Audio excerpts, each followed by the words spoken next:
conduisant à, en quelque sorte, la disparition de l'humain, tel que nous le connaissons à l'heure actuelle, et l'autre, dont vous présentez comme un représentant, un autre courant transhumaniste, humaniste. Enfin, au-delà de l'humain, mais se reliant à l'humanisme tel que la liberté de conscience, par exemple, nous apparaît, c'est-à-dire se situant, s'inscrivant dans une tradition humaniste, métaphysique de longue date, est liée à notre condition humaine limitée, sexuée et mortelle. Hein. Ce qui laisse place au rêve de s'affranchir de cette condition, et ceci est sans doute un rêve aussi vieux que l'humanité.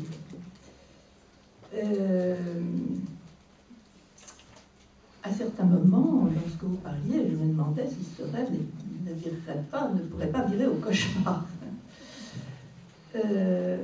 Bon, nous vivrions donc un moment de l'histoire où ce qui se passerait, c'est que nous pouvons considérer que d'ici peu, nous disposerons des moyens technologiques nous permettant de réaliser ce rêve. Hein. Bon. Qu'est-ce qui se passerait? C'est là que le rêve pourrait basculer au cauchemar, parce que jusqu'à quel point pouvons-nous contrôler les machines que nous avons créées, hein? Une chronique dans le Monde ce week-end annonçait qu'un des meilleurs joueurs de Go, un joueur professionnel, un des meilleurs joueurs de Go au monde, avait été battu par une machine. Et très, très sage, sa sagesse extrêmement orientale, bon, il avait pris acte en disant que les ordinateurs allaient sans doute modifier le jeu de Go. Et nous allons sans doute être modifiés. Enfin, tel que vous nous en parlez, c'est demain matin. Hein. Et je souhaiterais aussi vous remercier pour l'annonce que vous nous faites que la psychanalyse va avoir à être repensée. Donc, il s'agirait de restaurer l'identité, hein, afin que nous ne soyons plus un assemblage d'organes fait de pièces et de morceaux, mais enfin quelque chose de la singularité puisse être préservé de ce qui échappe,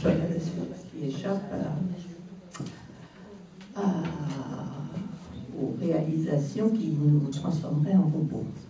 Alors, comme je ne savais pas trop comment allait s'orienter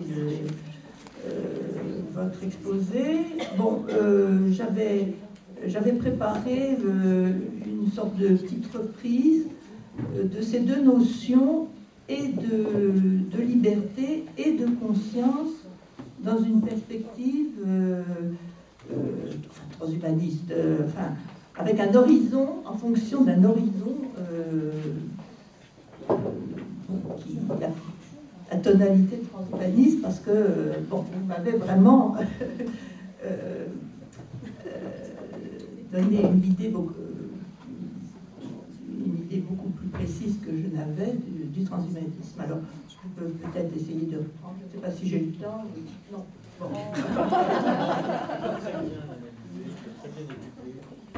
Très bien. Et je pense que la question, quand même, je ne sais pas si la psychanalyse, parce que, soit ce vœu vous honore, mais est-ce que le langage sera encore utilisé? C'est ça le problème du transhumanisme, c'est que c'est langage est caduque. Il est repris par des machines. D'ailleurs, vous avez cité le grand penseur. Oui. Lui, il est sur une ligne qui ne fait plus du langage un usage comme nous l'avons aujourd'hui. C'est-à-dire qu'il n'y a plus de langage, il n'y a plus de subjectivité. Où sommes-nous? Et donc, que fait la psychanalyse dans le contexte? Elle est emportée. Oui et non, c'est-à-dire justement, je disais à Annick un petit peu avant, qui avait repris un de mes deux thèmes, on disait que oui, en effet, d'un côté, on va être bardé de mécanismes innovants, de molécules, donc forcément, à partir de là, on pourra se dire, mais qui suis-je, que suis-je? Je suis tout en train de me transformer, oui, mon identité, ça, on revient au film Ghost in the Shell. Mais par contre, il y a aussi ce rapport à ces robots. Là, quand on voit des gens différents de nous, ce sont des gens handicapés, des gens qui ont un moi, on voit des chiens, des vaches, des êtres vivants, et on sent qu'ils ont la même structure morphogénétique, si on se rapporte aux travaux d'Alain Prochiance. Mais par contre, ils sont différents en dessous.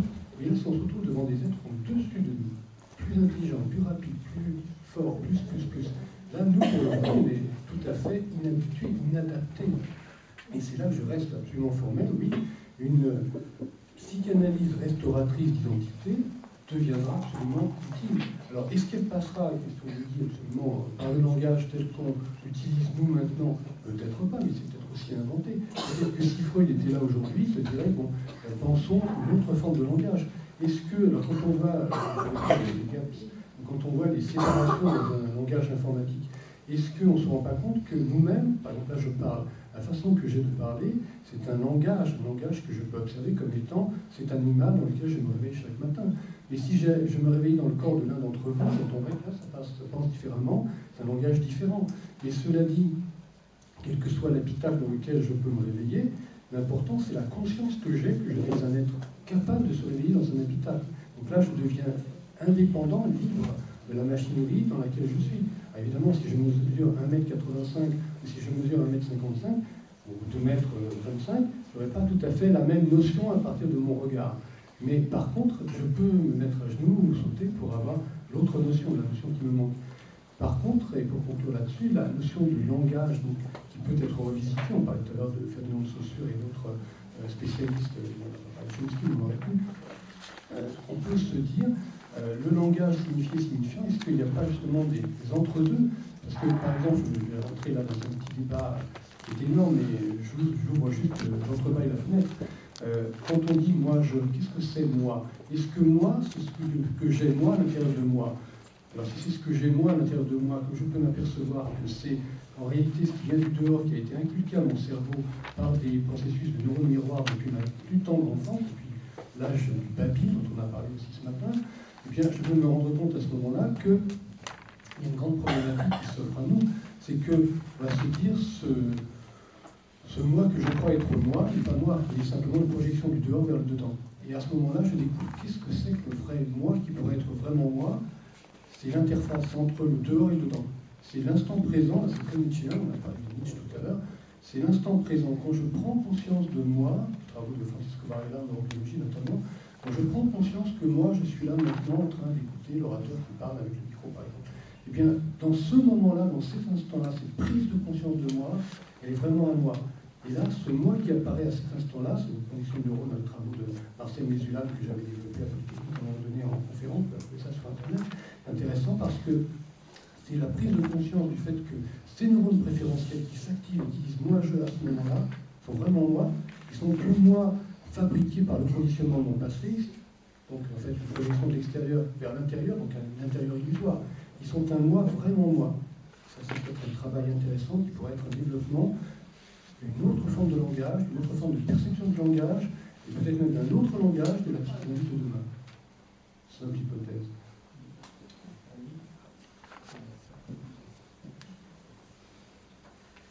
Oui, enfin, tout de même, à propos de la liberté, vous avez parlé d'addiction. Hein. Quelle liberté, quelle est la marge de liberté du sujet en situation d'addiction? Absolument. j'exerce beaucoup d'orientation chaque matin et que si je ne les prends plus, je me rends compte que je ne suis même plus capable de travailler comme les autres qui travaillent 16 heures par jour comme le robot moyen. Je vais vite retrouver mes pilules, je serai addict et je serai finalement plus moi. Oui. Alors là aussi, on peut se poser une autre question en étant dans les sous-jacents. Là aussi, on est dans un terrain proche de la psychanalyse et peut-être pour la psychanalyse de demain. C'est de se dire, est-ce que si je travaille à la prise de conscience de moi-même, pour l'instant présent de plus en plus, je vais pouvoir court-circuiter, là il y a des travaux de recherche très intéressants, ces addictions, c'est-à-dire que les mécanismes qui sont en nous sont des mécanismes, c'est-à-dire que on est comme des robots finalement, ce sont des processus cognitifs avec des entrées, des sorties, des implémentations, des arborescences, tout à l'heure ça a été évoqué aussi. Et bien là, ces arborescences neurales, on va les considérer comme des arbres qu'on pourrait nous-mêmes transformer. On change la botanique, puisque la biologie finalement, on pourrait presque se dire, on va changer les structures. Je peux me dire à moi-même, au lieu de dire bonjour madame, je vais dire bonjour chère madame. Ou alors je vais dire hello chère madame, etc. Au bout d'un moment, je peux commencer à jouer avec la machine de la non-plasticité que j'évoquais tout à l'heure est peut-être une des lignes sous-jacentes de secours contre les addictions. Il y a de nouvelles thérapies comportementalistes aussi.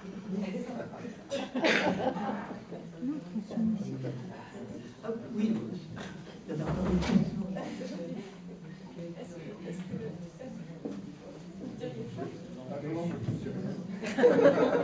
En tout cas, ce que vous dites de ces nouvelles addictions, c'est très intéressant parce que ça va me faire apprécier beaucoup plus les addicts d'aujourd'hui qui au moins, ce que vous appelez addiction, c'est pas des addictions, c'est des prescriptions généralisées auxquelles il faudra se soumettre pour faire partie des élus. Hein? Donc finalement, l'héroïnomane qui se fait son shoot au risque de crever, il y a un petit écart entre son désir et sa volonté, et quelque chose de l'humanité est quand même un petit peu là. Parce que quand même, ce que vous dessinez, c'est comment la toute-puissance de la technique va organiser le meurtre du désir par la volonté. C'est quand même... On va presque rajouter volonté de puissance. Oui, absolument, absolument. Et deuxièmement, vous avez parlé de l'humanité ordinaire qui disparaîtrait, et dans votre exposé, il n'y a pas un mot de politique. L'humanité ordinaire, c'est quand même les pauvres qui ne vont pas pouvoir s'offrir les prothèses. Le fait que vous ne preniez absolument pas position là-dessus rend votre exposé un peu suspect, je dois dire. C'est vous qui dites, c'est peut-être vous qui êtes suspect. Personnellement, j'en ai parlé, je vais demander à tous ceux qui ont enregistré. J'ai évoqué l'aspect politique, j'ai même évoqué l'économie des institutions qui vont se transformer. Oui, j'ai vous avez évoqué prononcé le mot toujours d'économie.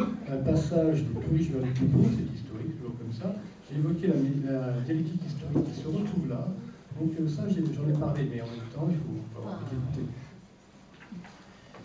Oui, moi je voudrais dire que ce que nous cherchons aujourd'hui, et beaucoup sont sur ce thème, parce que cette journée qui se termine a voulu justement mettre en perspective les deux disciplines que sont les neurosciences et la psychanalyse. Et on a peu parlé de l'épigénèse. Je dis ça parce que Arlette Pellet est ici et que je remercie d'ailleurs parce qu'elle a été très active dans la préparation de cette journée.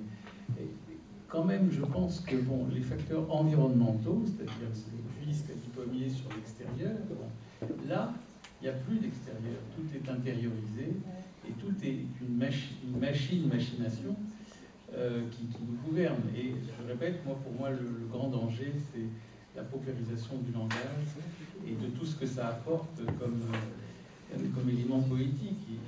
C'est là, la poésie, il y en a plus. Bon, écoutez, malheureusement, le temps nous presse. Je ne sais pas si vous voulez rajouter quelque chose l'un et l'autre, et après on va conclure. Alors, juste un petit mot sur le langage, parce que il y a peu de temps, j'ai été invité à un colloque au moment où il y a les attentats à Paris. Justement, on se retrouvait au théâtre Gérard Philippe à Saint-Denis pour ce colloque sur la voix sur scène. Donc là, j'étais plutôt sollicité au point de vue des neurosciences que du transhumanisme. Et par contre, on était devant cette problématique. Et j'évoquais le fait que quand on écoute déjà notre langage d'êtres humains, non pas pour des robots, on emploie par exemple le verbe faire, donc un mot d'action, un verbe, presque tout le temps. Faire ceci, faire cela. Écoutez dans votre propre tête quand ça se pense. Et si